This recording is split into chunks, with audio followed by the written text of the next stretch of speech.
Paano ba magalit si Beyonce? Magalit. Pagka bigla yung nakatahimik.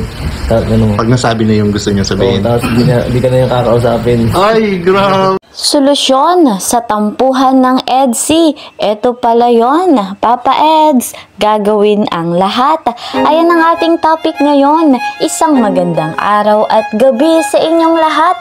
Saan mang sulok ng mundo. Ito po, special shout out kay Sir Joey Medja. Ayan, from Agwahan, Bagumbayan, Taguig. Ayan, shoutout po Sir Joey. At eto pa po, si Madam Maria Nona Alinabon. Ayan, from Cebu. Ayan, shoutout Madam Maria. At eto pa, si Sir Christian Poscaro. Ayan, from Baguio. Ayan, shoutout Sir Christian. Ito din po, si Asuncion Suyat. Sabi niya, shoutout Kalingap Kel, buong Kalingap, at higit sa lahat, ang buong EDSI. Ayan. Siyempre naman, mega love shoutout po sa lahat ng ka-member ko ng Karepa, Kalingap Reactor Partner, mga OFW, subscribers, listeners, mga silent viewers dyan. Mega love shoutout po sa inyong lahat. Tuloy nating tangkilikin at suportahan si Kuya Val Santos Matubang at Kalingap Rob. Kasama ng kanilang may bahay, Ate Edna Vlogs and Jackie Tapia. Batid natin ang kabutihan nila sa mundong ito. Maraming pabahay, financial assistance, scholarship ang napagkaloob nila sa mga nangangailangan. Kaya deserve po nila yung suporta natin, at sa hindi pa po nakakapag-subscribe sa kanila, isubscribe nyo po at talagang mabuti ang kanilang puso. Ako pong inyong lingkod, Kalingap Kel, ay patuloy din na naglalambing sa bago po sa aking munting channel.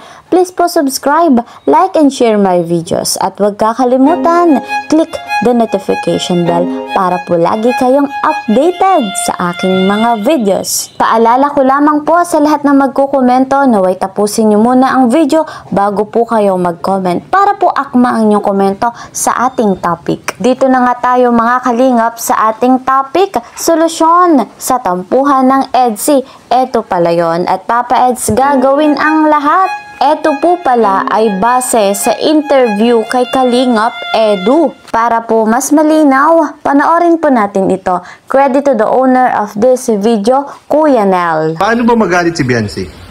Magalit si Beyonce?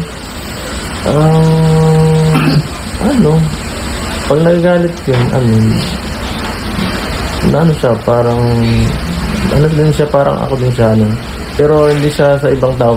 Pag close ka niya, talaga na-direct siya ng siya, parang agaya ko, prangka, ganun din siya minsan. Tapos, pagka bigla yung nakatahimik.